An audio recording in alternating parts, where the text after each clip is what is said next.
Hola amigos, buenos días, buenas noches, buenas tardes, donde quiera que te encuentres, recibe un cordial saludo de paz desde tu canal. Dios te espera a ti y a mí con los brazos abiertos y mi nombre es María López y te saludo desde esta bellísima comunidad de Limor aquí en California. Hoy nos encontramos a viernes 4 de agosto del 2023. Después de saludarte, darte la bienvenida, esperando que te encuentres en perfecto estado de salud en compañía de toda tu familia, que son mis mejores deseos, y esperando que te quedes, como siempre te digo, hasta el final a mirar completito la continuación de El Credo, para que le pongan mucha atención, pongamos mucha atención y lo compartas con las demás personas si lo consideras que va a ser un bien para la persona. Te lo agradezco de antemano y como siempre te digo, ya después de todo el saludo, la bienvenida, como siempre, darle a gracias a Dios por permitirnos estar reunidos una vez más, tú y yo, en tu canal, o mejor dicho, su canal de él, de Dios te espera a ti y a mí con los brazos abiertos, que por su gran amor y su misericordia hacia nosotros, nos permitió estar reunidos con este día más de vida. Por lo tanto, tenemos que ser agradecidos y a Él siempre, como te digo, se le aplaude con las manos en alto y le damos las gracias por este día más de vida.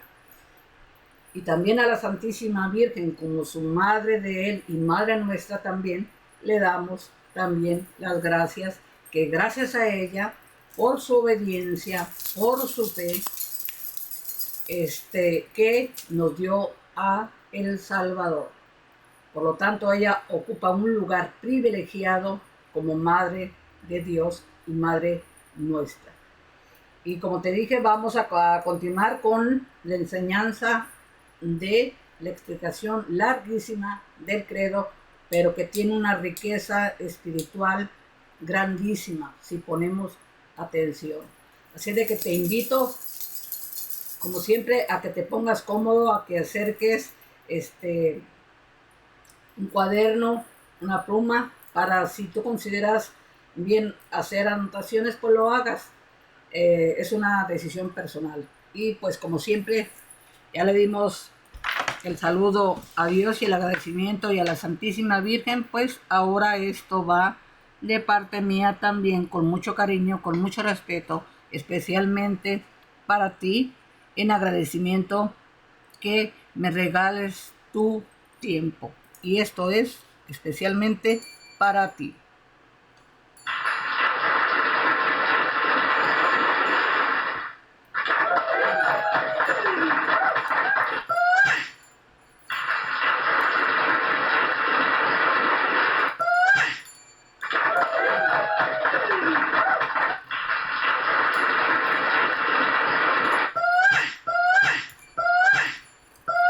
Y ya, así de que esto es para ti.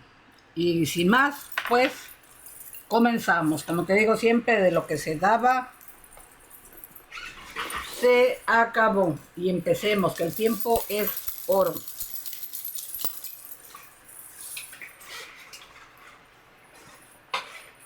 Vamos a empezar.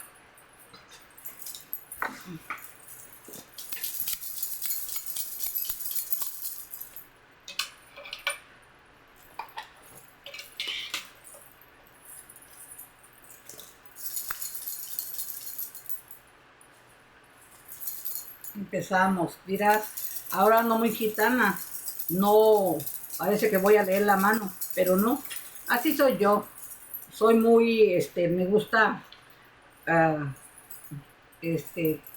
todas las cosas que, pues raras se puede decir, o que normalmente las mujeres no traen, pero a mí me gusta, y yo digo, ¿por qué me voy a limitar a usar lo que me hace sentir bien? Porque no me critiquen, pues no. pues lo que les digo, que uno tiene que hacer lo que uno quiera. Entonces esto me gusta mucho. Yo pienso a veces que yo me analizo a mí misma y yo digo, yo creo que yo vengo de por allá, de todos estos lugares de donde se usa todo esto, de la India, de Turquía, porque todo esto me llama mucho la atención a mí, mucho. Me siento como muy identificada. Así de que, bueno, pues ya, empecemos a lo serio, a lo que vamos. Y continuamos con el credo. Y nos quedamos en, fue creado, muerto, sepultado, la resurrección, que resucitó. Pues aquí continuamos, dice, así pues, el hecho de que Jesús permaneciera, vuelvo a repetir, antes de que se me olvide, llevar la continuación desde el primer video de la explicación del credo para que sepas, lleve la continuidad de lo que sigue. Así de que para que pongan mucha atención, y aquí voy a seguir en la continuación donde me quedé anteriormente. Así de que vamos a empezar. Así pues, el hecho de que Jesús permaneciera 3 días en el sepulcro significa que se adentró en forma total en la realidad de la muerte al máximo. No solo se asomó y se salió de inmediato, permaneció muerto toda la tarde y noche del viernes, todo el día y la noche del sábado, y fue hasta el alba del domingo cuando resucitó. Dice Benedicto XVI que esa permanencia de Jesús en la muerte expresa la solidaridad total del Señor para con nosotros. Además, si Jesús hubiera resucitado el mismo día o al día siguiente, tal vez se hubiera podido suponer que no murió, que simplemente sufrió un desmayo o un breve estado de coma. Pero como permaneció muerto 3 días, no cabe la menor duda de que realmente murió para darnos la vida, para darnos vida. Tomó sobre sí nuestra muerte, la asumió hasta sus últimas consecuencias. Así que no hay realidad humana, por oscura o irremediablemente que parezca, que no sea capaz de comprender, de iluminar, de hallarle salida. En tiempos de Jesús se considera que un cadáver comenzaba a corromperse al 4º día. Eso nos lo dice en el Evangelio de Juan, capítulo 11, versículo 39. Que Jesús resucitara al 3er día indica que su cuerpo muerto no sufrió corrupción. Se cumple así lo profetizado en el Salmo 16, versículo 8 al 11, como lo interpreta San Pedro en su primer discurso. Eso lo dice en Hechos de los Apóstoles, capítulo 2, versículo 22-31, y lo afirma San Pablo en la primera carta a los Corintios, capítulo 15, versículo 3-5. Además de la Biblia, existe un testigo que revela lo sucedido a Jesús en el sepulcro. La sábana santa que científicos afirman envolvió el cadáver de Jesús. Hay que ir poniendo mucha atención. Dice,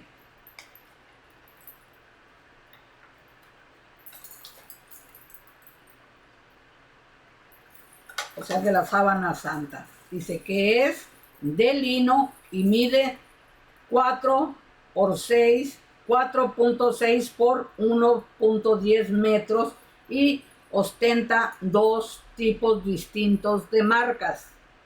Las primeras son marcas de sangre emanada de heridas que coinciden en todo con lo que las que sufrió Jesús, que son golpe en la nariz, flagelación, corona de espinas, caídas, lastimadura en hombro y espalda por cargar algo rugoso y pesado, crucifixión por medio de clavos que atravesaron muñecas y tobillos, y ya muerto, la penetración de una lanza en el costado.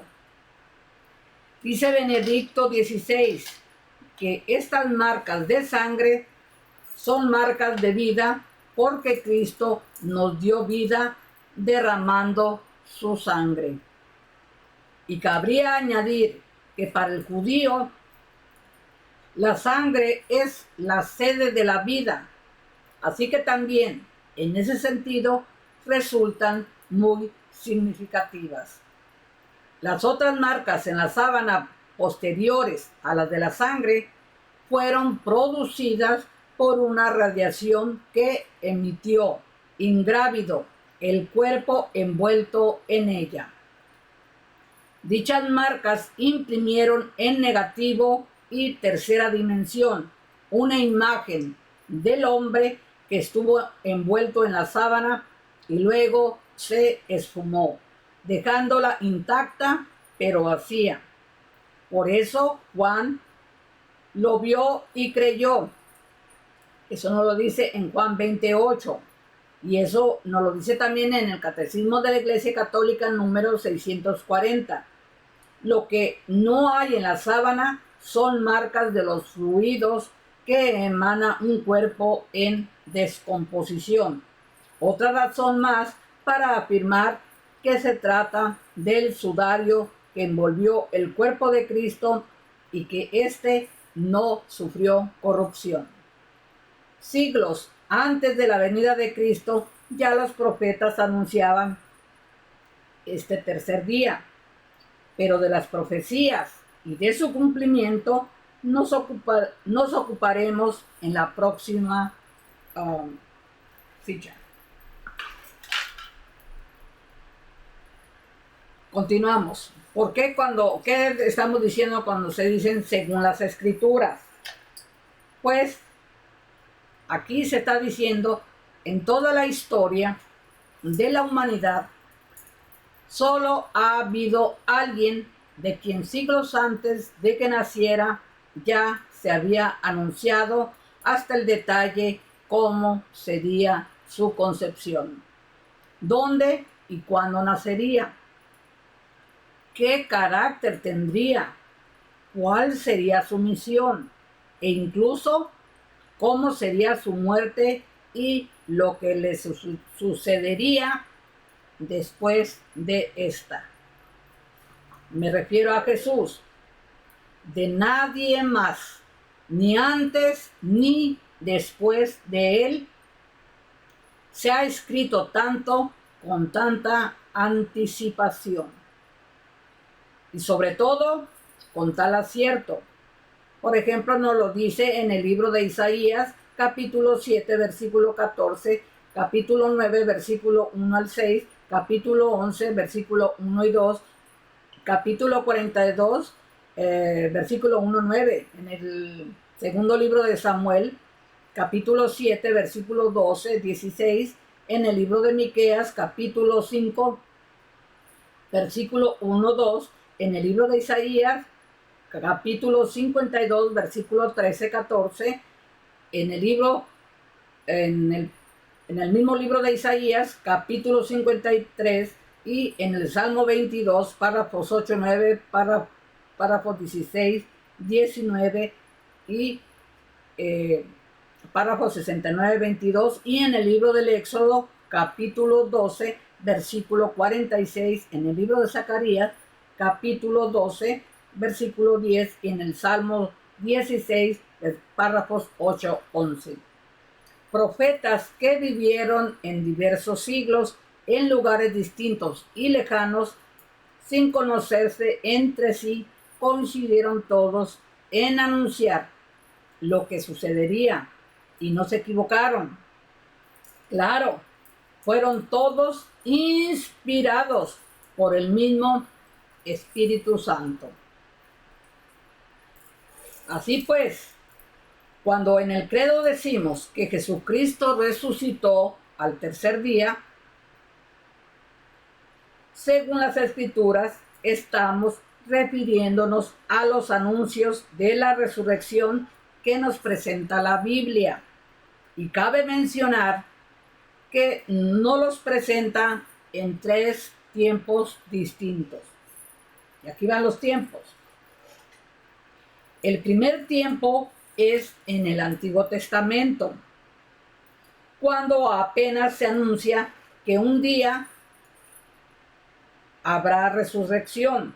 Eso no lo dice en el Evangelio de Marcos, capítulo 2 y versículos 7-14, y en el libro de Isaías, capítulo 26, versículo 19, y en el libro de Ezequiel, capítulo 37, versículo 1-14. Continuamos.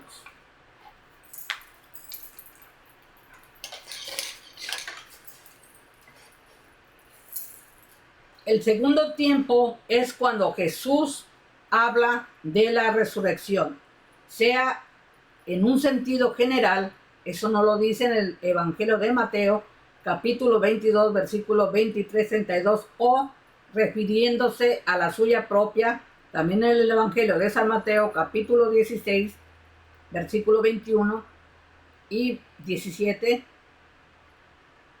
capítulo 17, versículo 22-23, y en el capítulo 20, versículos 17-19. ¿Y qué decimos? ¿Qué estamos diciendo cuando decimos y el tercer tiempo es el posterior de la resurrección, a la resurrección? Incluye los relatos de lo que aconteció en la primera comunidad cristiana y también incorpora lo que el Antiguo Testamento anunció sobre la resurrección y lo interpreta a la luz de la resurrección de Cristo. Es el contenido de la predicación y escritos de los apóstoles, que se esforzaban por dar a conocer cómo en Jesús se cumplió lo que estaba escrito en la palabra de Dios. Eso lo podemos encontrar en el libro de los Hechos, capítulo 2, versículo 22-36, y en el capítulo 3, versículos 18-24. Y dice el Catecismo de la Iglesia Católica que la resurrección de Cristo es cumplimiento de las promesas del Antiguo Testamento y del mismo Jesús durante su vida terrenal. La expresión de según las Escrituras indica que la resurrección de Cristo cumplió estas predicciones. Eso nos lo dice en el Catecismo de la Iglesia Católica, número 652. El propio Cristo enseñó a sus apóstoles a interpretar a la luz de esta, lo anunciado en el Antiguo Testamento, donde dice en la ley de Moisés, en los profetas y en los salmos, y abrió sus inteligencias para que comprendieran las Escrituras, y les dijo: así está escrito que el Cristo padecería y resucitara de entre los muertos al tercer día. Eso nos lo dice en el Evangelio de San Lucas, capítulo 24, versículos 44-46.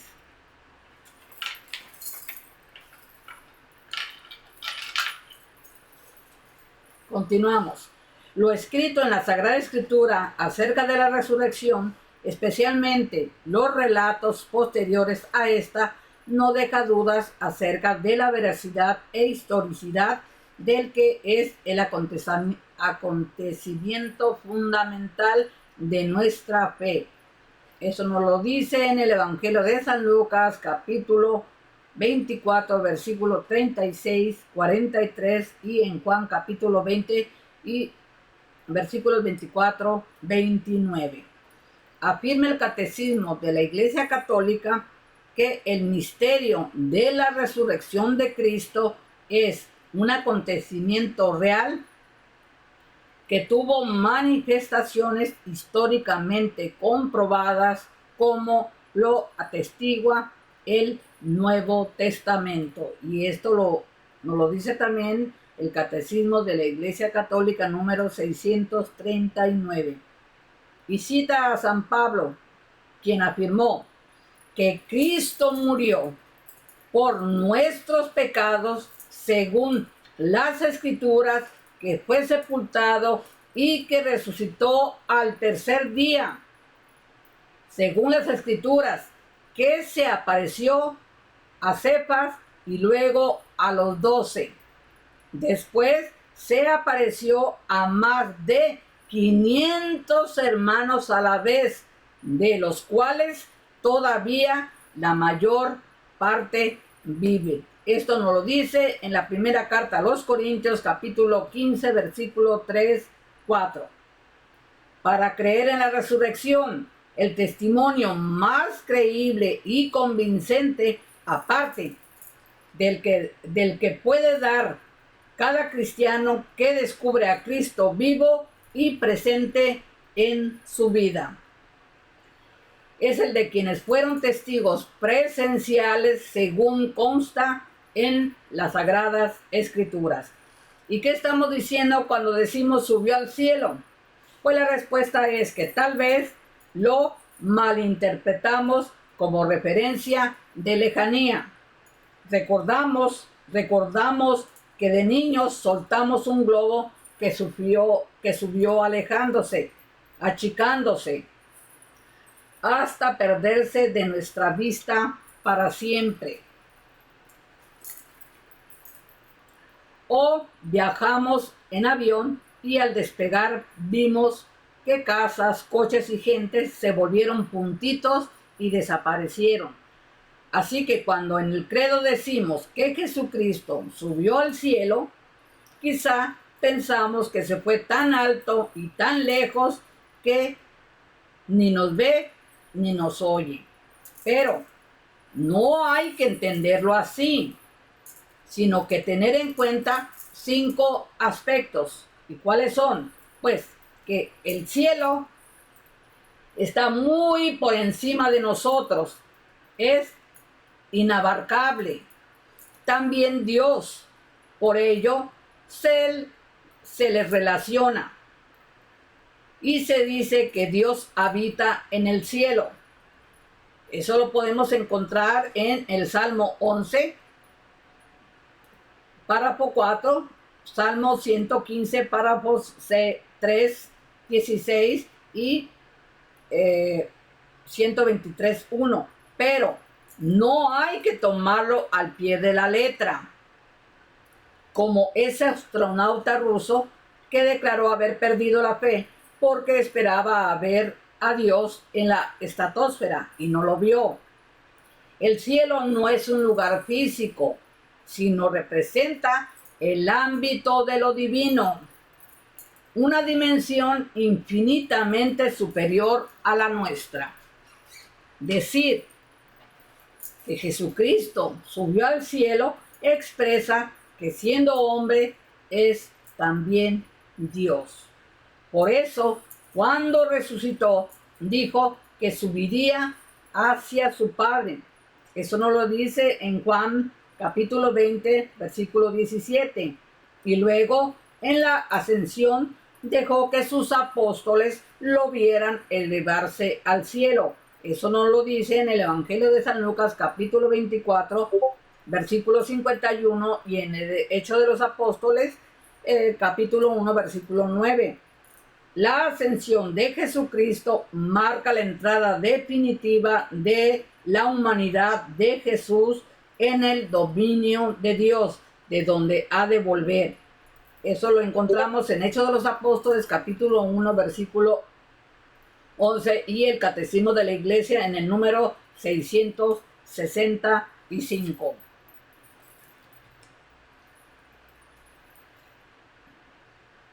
Cuando nos dice Cristo anunció que iría a prepararnos un lugar, eso nos lo dice en Juan capítulo 14, versículo 2, decir que subió al cielo no implica que se marchó para alejarse y desentenderse de nosotros, sino que se adelantó y nos está esperando.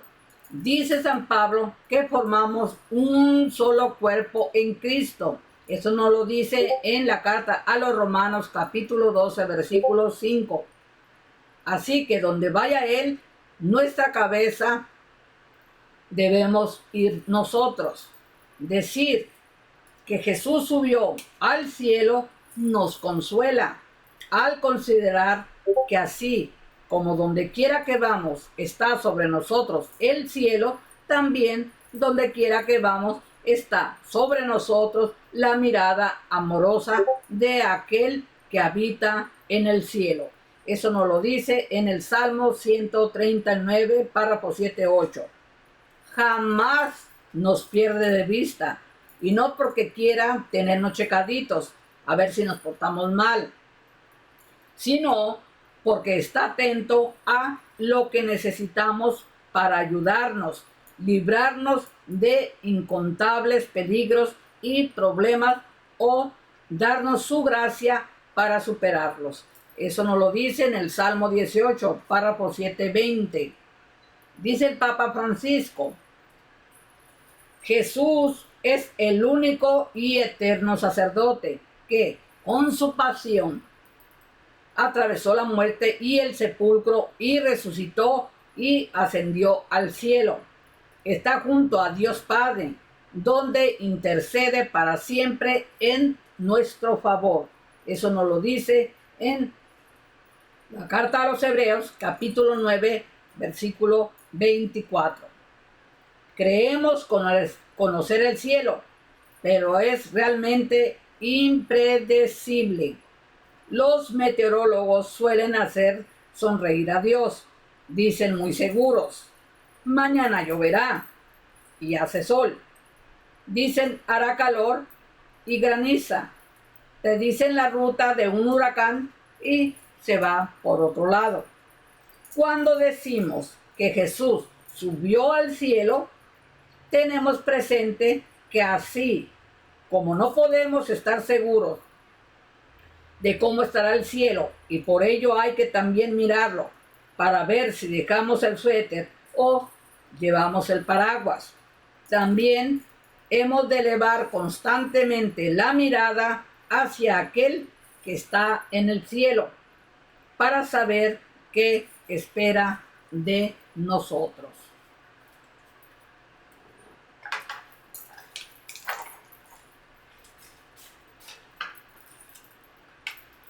Nunca pensemos que ya lo conocemos y no tiene nada nuevo que decirnos, darnos o pedirnos. Así como no cuestionamos lo que sucede en el cielo, como por ejemplo la pregunta ¿por qué llovió? ¿O por qué no llovió? Tampoco hemos de cuestionar lo que aquel que está en el cielo permite que suceda. Debemos confiar en que, a diferencia de nosotros que vivimos limitados por el tiempo y por el espacio y no sabemos qué sucederá, ya no digamos mañana o dentro de un año, ni siquiera dentro de un minuto. Él sí lo sabe, porque está como el cielo, porque sabe por qué está como el cielo muy por encima de nosotros, y como nos ama, permite solo lo que nos conviene. Y aunque de momento no podamos comprenderlo, podemos tener la certeza de que interviene en todo para nuestro bien. Eso nos lo dice en la carta a los Romanos capítulo 8, versículo 28. Y cuando decimos y está sentado a la derecha del Padre, ¿qué estamos diciendo? Pues porque, porque en el credo decimos que Jesucristo está sentado, si en ese cuadro sale de pie. Le preguntó a una amiga su nieto adolescente, señalando la imagen del Señor de la Divina Misericordia. Vuelvo a repetir, cuando decimos si está sentada a la derecha del Padre, pregunta, ¿por qué en el credo decimos que Jesucristo está sentado, si en ese cuadro sale de pie? Le preguntó a una amiga su nieto adolescente, señalando la imagen del Señor de la Divina Misericordia. La pregunta la tomó por sorpresa y como no supo qué contestar, hizo lo mejor que pudo y puede hacer que se puede hacer en estos casos. No inventar, sino decir, no lo sé, pero voy a averiguar para responder a su pregunta. Hay que considerar la frase completa, no solo la primera parte. O sea que siempre tenemos que poner mucha atención. Continuamos. En el credo no solo dice que Jesucristo está sentado, sino que está sentado a la derecha del Padre. Eso no lo dice en el Evangelio de San Marcos, capítulo 16, versículo 19, y hay que situarla en contexto. Tomar en cuenta que la decimos después de afirmar que Cristo resucitó y subió al cielo.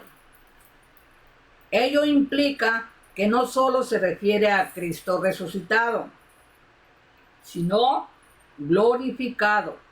Nos hace saber que aquel que por salvarnos del pecado y de la muerte se encarnó, renunciando a las prerrogativas de su condición divina.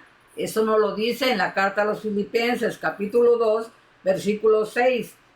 Las asumió de nuevo plenamente y está vivo y glorioso en el cielo.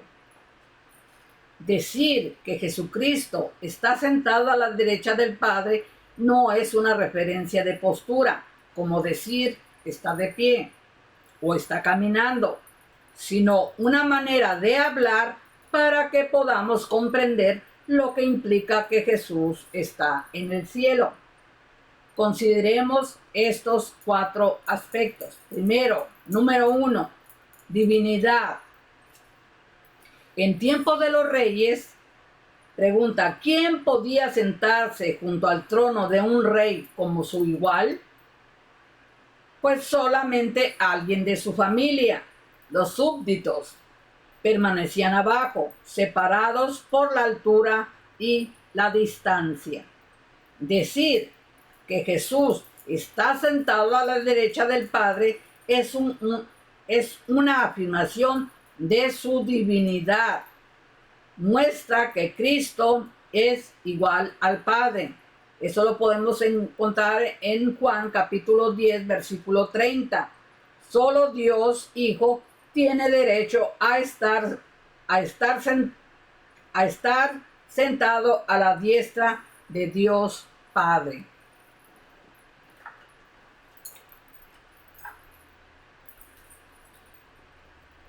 Honor. El número 2, el otro aspecto, número 2. Hasta la fecha se considera un honor sentarse a la derecha del anfitrión en un banquete. Decir que Jesucristo está sentado a la derecha del Padre indica que ocupa en el cielo el sitio de máximo honor. Expresa que ha sido glorificado por su Padre. Eso lo podemos encontrar en Juan capítulo 8, versículo 54. También nos ayuda a comprender que a la gloria se llega a través de la cruz, el saber que aquel que, como dice San Pablo, se humilló a sí mismo, obedeciendo hasta la muerte y muerte de cruz. Dios le exaltó y le otorgó el nombre que está sobre todo nombre, para que aquel nombre de Jesús, para que al nombre de Jesús toda rodilla se doble, en los cielos, en la tierra y en los abismos, y toda lengua confiese que Cristo Jesús es Señor, para gloria de Dios Padre. Eso nos lo dice en la segunda carta a los Filipenses, capítulo 7, versículo 11. Número 3, el aspecto número 3, poder. El hijo de un rey goza de su favor, recibe privilegios de los que nadie más goza, puede disponer de las propiedades de su papá, de sus ejércitos, de sus tesoros, ya que todo lo del Padre es también del Hijo. Eso nos lo dice en Juan capítulo 17, versículo 10, decir que Jesucristo está sentado a la derecha del Padre es reconocer que, como afirman San Pedro y San Pablo, Dios sentó a Jesucristo a su diestra en el cielo para que estuviera por encima de todo, para someterlo todo a él. Esto nos lo dice en la primera carta de Pedro, capítulo 3, versículo 22, y en la carta a los Efesios, capítulo 1, versículo 20, capítulo 20, versículo 22. Su Padre le ha dado todo poder en el cielo y en la tierra. Eso nos lo dice en el Evangelio de San Mateo, capítulo 28, versículo 18. Y en él se cumple lo que anunció el salmista, donde dice, dice el Señor a mi Señor, siéntate a mi derecha y haré de tus enemigos estrado de tus pies. Eso lo dice en el Salmo 110, párrafo 1.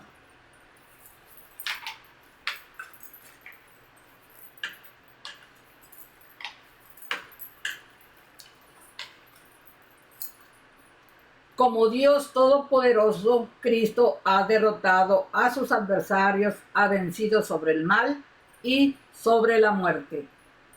Número 4 de los aspectos, la intercesión.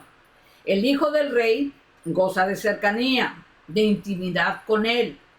Puede pedir clemencia para alguien que le ha encomendado que abogue por su causa ante su papá. Dios Hijo intercede por nosotros ante Dios Padre. Esto nos lo dice en la primera carta de Juan, capítulo 2, versículo 1.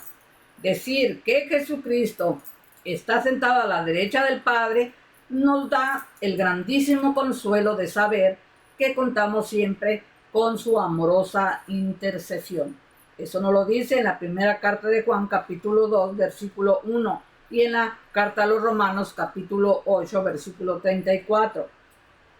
Y cuando decimos, y de nuevo vendrá con gloria, ¿qué estamos diciendo? Pues, de la primera venida de Jesús se enteraron relativamente pocas personas.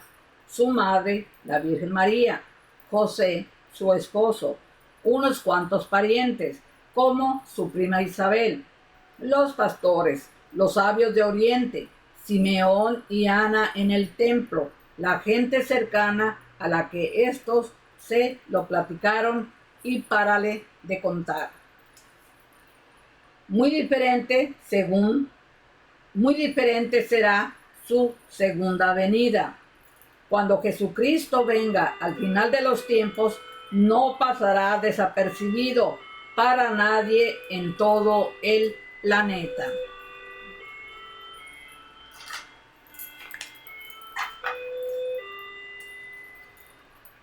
Todo el mundo se dará cuenta, todo el mundo lo verá. En el credo afirmamos que Jesucristo de nuevo vendrá con gloria. Ello no permite tener claros al menos, vuelvo a repetir, ellos no permite tener claros al menos 4 aspectos relacionados con la segunda venida de Cristo. Primero, número 1, nuestra fe no está puesta en un gran hombre, como tantos, que hizo o dijo grandes cosas, murió y solo queda recordarlo. No. Nosotros creemos en Jesucristo, que antes de morir prometió que resucitaría. Eso nos lo dice en el Evangelio de San Mateo, capítulo 16, versículo 21, capítulo 17, versículo 23, capítulo 20, versículo 19, y resucitó.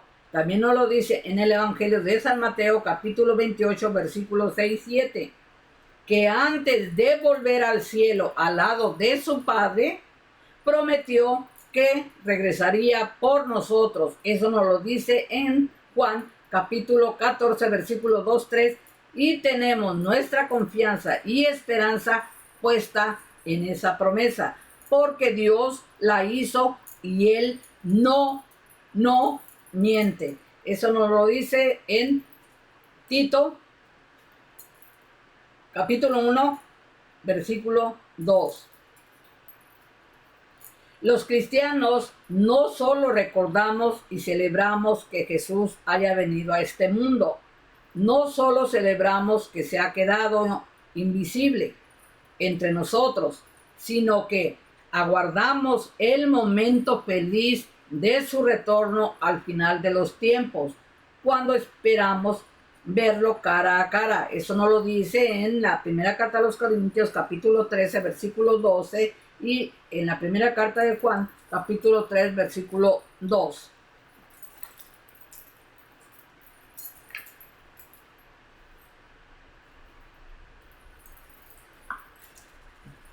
Número 2.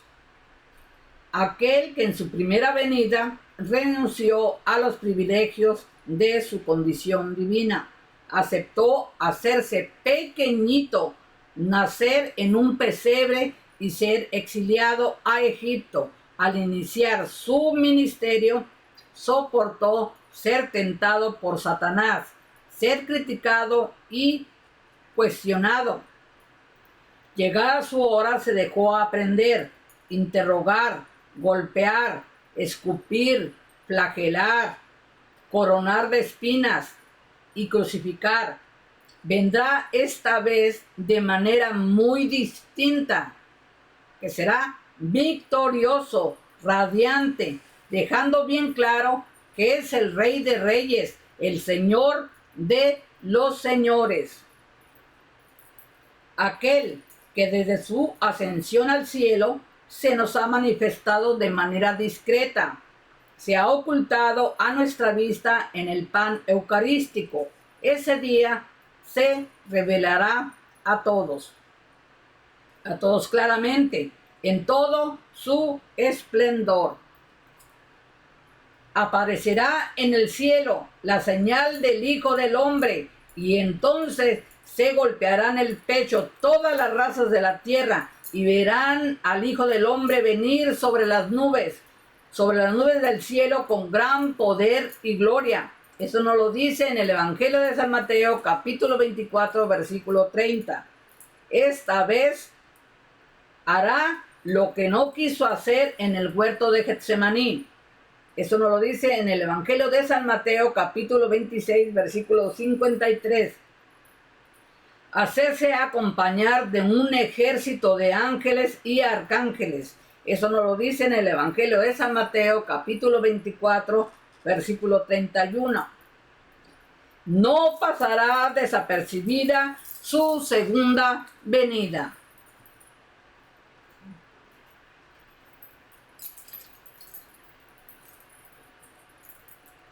Número 3. La segunda venida de Cristo será inconfundible y la verán todos los pueblos. Así que no hay que creerle a cualquiera que afirme ser Jesucristo, que ha vuelto discretamente, solo para reunir a un grupito de elegidos afortunados. Ya nos advirtió Jesús: mirad que nadie os engañe, porque vendrán muchos usurpando mi nombre y dirán, diciendo, yo soy el Cristo, y engañarán a muchos. Eso nos lo dice en el Evangelio de San Mateo, capítulo 24, versículo 4-5. Y más adelante nos advierten: entonces, si alguno os dice, mirad, el Cristo está aquí o allí. No le creáis, porque surgirán falsos cristos y falsos profetas, que harán grandes señales y prodigios, capaces de engañar, si fuera posible, a los mismos elegidos. Mirad que os lo he dicho, predicho. Así que si os dicen, está en el desierto, no salgáis, está en los aposentos, no lo creáis, porque como el relámpago sale por oriente y brilla hasta occidente, así será la venida del hombre. Eso nos lo dice en el Evangelio de San Mateo, capítulo 24, versículos 23-27. Cuando vuelva Cristo, cuando vuelva Jesucristo, no dejará lugar a dudas de que se trata de Él.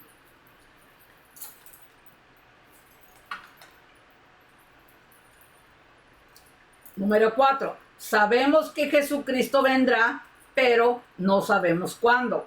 Él dijo, del día y la hora nadie sabe, ni aun los ángeles del cielo, sino solo mi Padre. Esto nos lo dice en el Evangelio de San Mateo, capítulo 24, 36, el párrafo. Así que, como no sabemos cuándo será, pero sí que nos tomará por sorpresa. No perdamos tiempo especulando, ni desperdiciemos el tiempo como si Jesucristo fuera a tardar en regresar. Eso nos lo dice en el Evangelio de San Lucas capítulo 1, versículo 34. Preparémonos pues a su llegada. Eso nos lo dice en la primera carta de Juan, capítulo 2, versículo 28. Viviendo como Él nos pidió, de modo que cuando venga nos encuentre cumpliendo su voluntad, amándonos unos a otros como Él nos ama. Eso nos lo dice en Juan capítulo 13, versículo 34-35. ¿Y qué estamos diciendo cuando decimos para juzgar a vivos y muertos? Pues esta frase del credo despierta en los creyentes reacciones intensas y opuestas. A muchas personas las aterra pensar en ser juzgadas por Dios. Temen que les recuerde cuánto hicieron mal y las mande al infierno. Olvidan que Jesús no vino a condenar, sino a salvar. Eso nos lo dice en Juan capítulo 3, versículo 17, que Dios es compasivo y misericordioso. Eso nos lo dice en el Salmo 103, párrafo 8, 17. Y que Jesús intercederá por nosotros ante Dios Padre. Esto nos lo dice en la primera carta de Juan capítulo 2, versículo 1.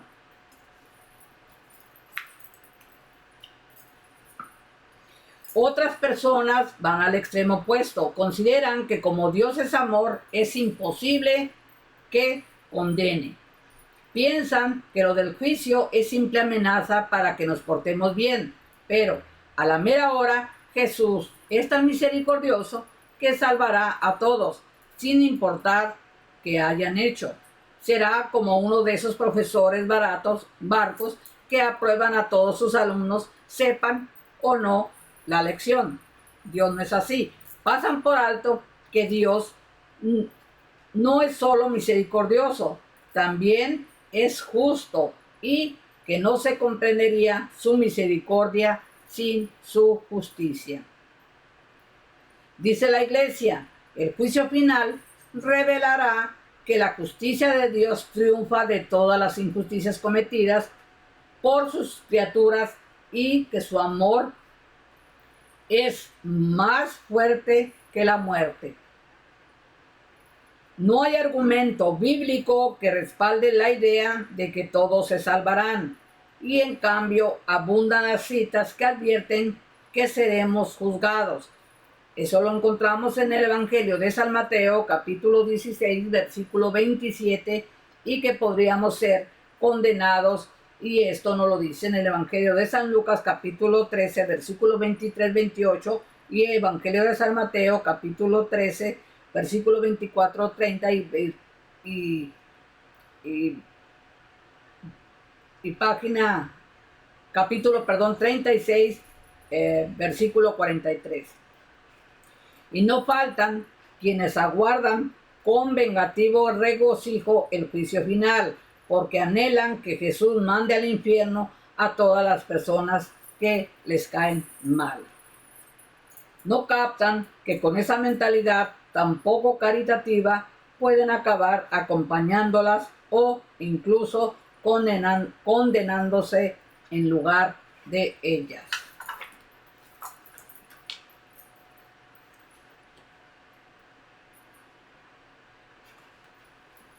Hace falta comprender qué significa que Jesús vendrá a juzgar, pues ello permite aguardar su venida con un sano temor y evitando actitudes que pongan en riesgo nuestra salvación. Cabe recordar que la Iglesia enseña que cuando morimos enfrentamos un juicio particular.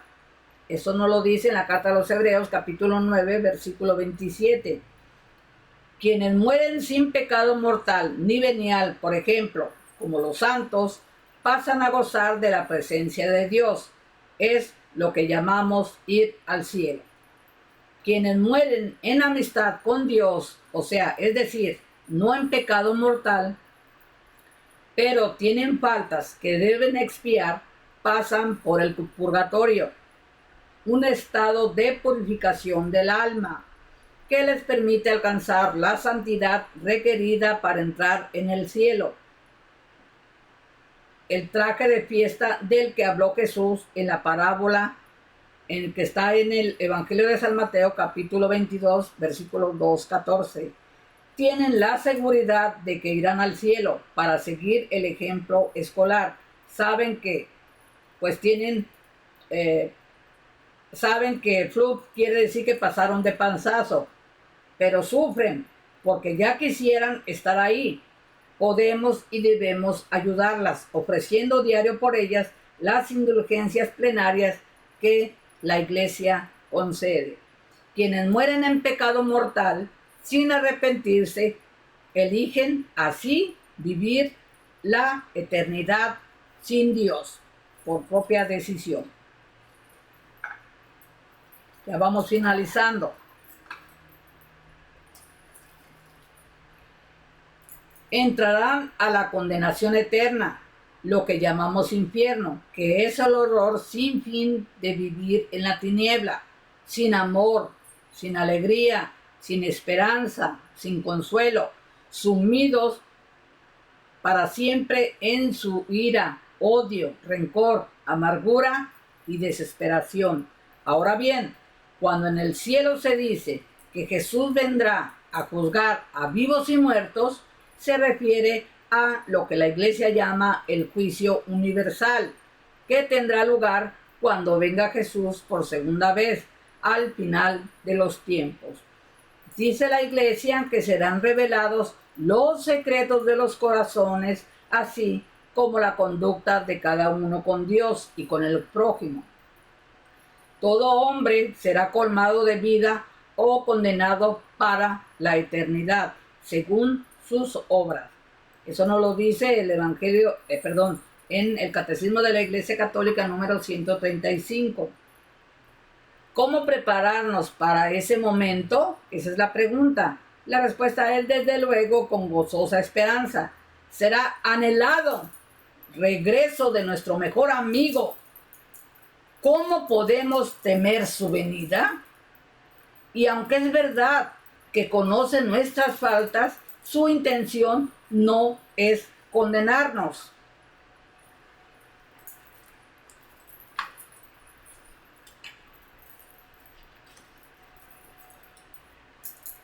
Muestra de ello, y para seguir con el ejemplo escolar, es que no solo ya nos contó el tema del examen, para que podamos prepararnos debidamente y aprobarlo, sabiendo, como dijo, San Juan de la Cruz, que seremos examinados en el amor a Dios y a los hermanos, en lo que hicimos o dejamos de hacer por ellos.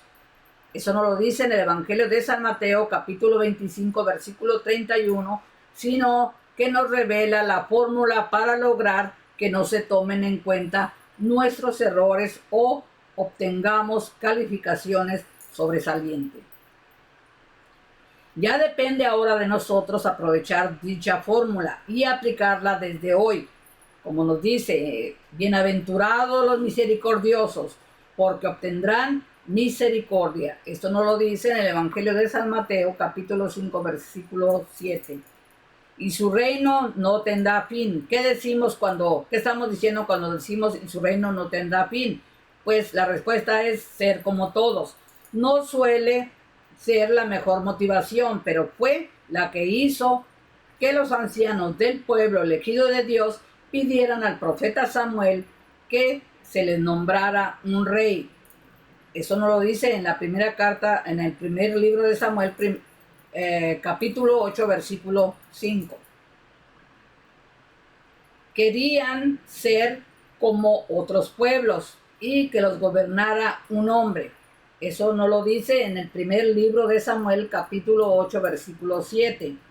Advertidos de los abusos que podría cometer el rey, eso nos lo dice en el primer libro de Samuel, capítulo 8, versículos 10-18, no quisieron escuchar.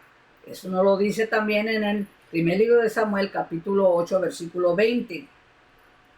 Así pues, Dios les concedió reyes. Ya ahora sí, vamos a finalizar.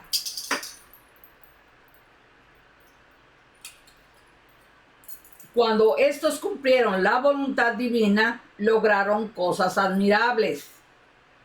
Pero cuando siguieron sus propios deseos, hicieron cosas reprochables.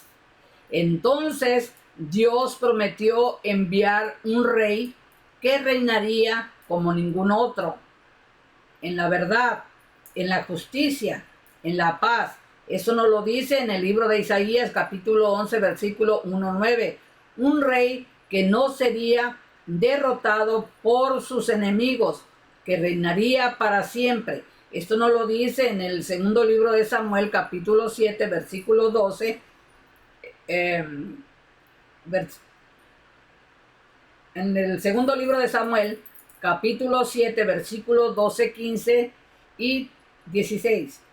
Y en Daniel, capítulo 2, versículo 44, capítulo 7, 14.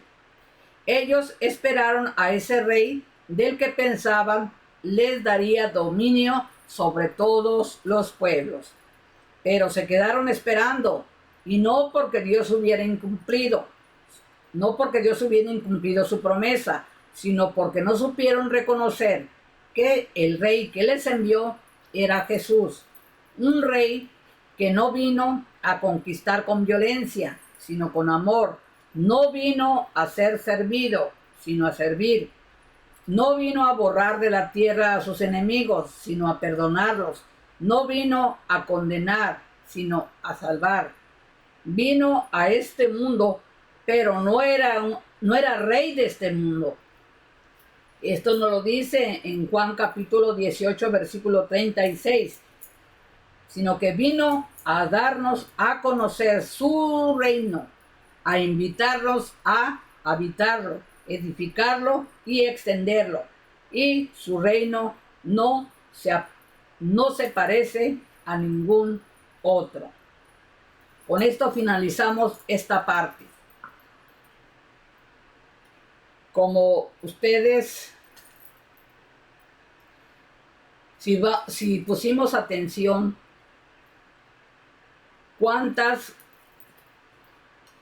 cómo es tan grande el amor de Dios hacia nosotros en todo lo que decimos en esta oración tan preciosa de fe que es el credo. Todas esas grandes verdades que las decimos, pero que no sabíamos antes su significado, que las decíamos, las escuchábamos, pero no las meditábamos, no las reflexionábamos. Pero ahora, con toda esta enseñanza, el saber el porqué de todo lo que decimos, palabra por palabra, frase por frase, su significado, qué nos dice Dios, qué nos está diciendo Dios qué es lo que nos está poniendo de ejemplo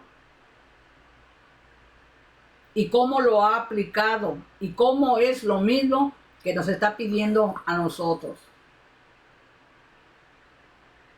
Que ya lo estamos recibiendo en esta maravillosa enseñanza, el por qué, su gran amor, con palabras, con hechos, con actitud, todo completo. Yo no sé tú cómo estés reflexionando en lo que te estoy compartiendo,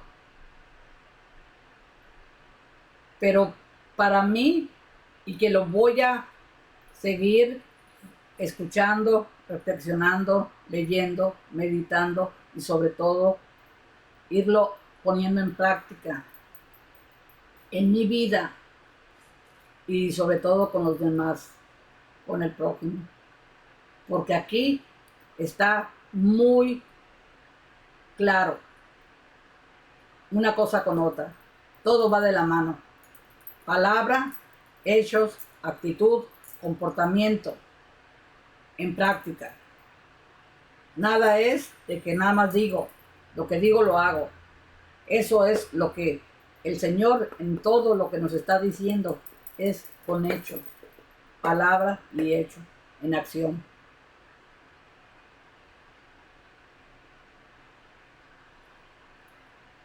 Espero que sigas, ya falta pues menos de que como empezamos hasta el final y hay tanta enseñanza que te va a servir muchísimo si pones atención a tu paso, como te digo, a tu paso. Y sobre todo, que lo compartas con los demás para que también vayan teniendo ese conocimiento del saber el por qué. Y que cuando ya le pregunten a uno de su fe, uno sepa responder o a alguien que tenga alguna duda de algo de lo que decimos o hacemos en la iglesia, tengamos la respuesta, pero la respuesta correcta. Pues con esto me despido el día de hoy. Por hoy terminamos la escuelita del Señor, esta maravillosa enseñanza para saber más del amor tan grande que tiene Dios para cada uno de nosotros. Y te voy a repetir y finalizar esto, y ya con esto me despido. Esto me tocó ahorita mucho esto, donde se dice,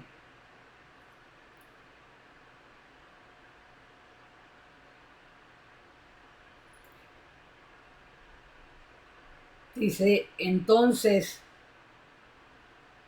Dios prometió enviar un rey que reinara como ningún otro, en la verdad, en la justicia, en la paz. Un rey que no sería derrotado por sus enemigos y que reinaría para siempre.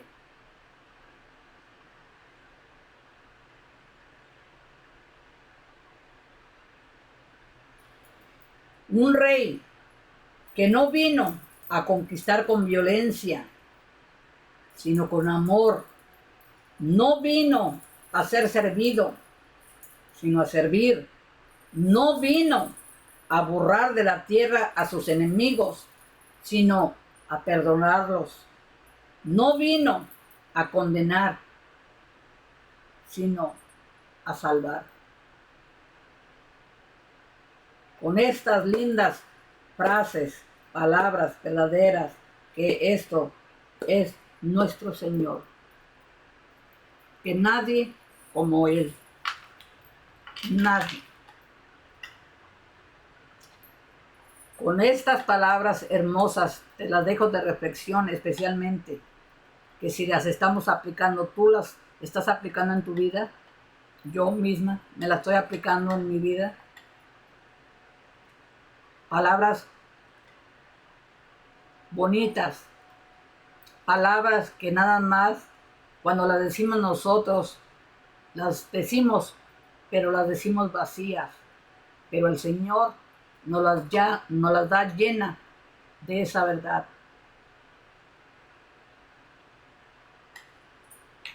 pues con esto me despido. Te espero en el próximo video, la continuación. Espero que no me dejes sola y que te sea de mucho beneficio, que aproveche, le saques mucho beneficio a toda esta bellísima enseñanza que ha sido muchísimas horas, pero que lo que yo lo digo por mí, lo que nos está dando es ese alimento espiritual que tanto necesitamos y que nos está fortaleciendo en ir comprendiendo lo que es Él, el amor incondicional, de sacrificio, un amor verdadero. Pues te agradezco que te hayas quedado hasta el final, eso espero, y que compartas los videos, si es tu voluntad. Que Dios te bendiga, que Dios te acompañe, que sigas teniendo cada día más hambre de Dios y bendición para ti y toda tu familia. Y te espero en el próximo video. No me dejes sola, acompáñame. Te doy las gracias anticipadamente. Y me despido desde esta bellísima comunidad de Limor aquí en California. Y pues hasta la próxima. Muchas gracias. Adiós.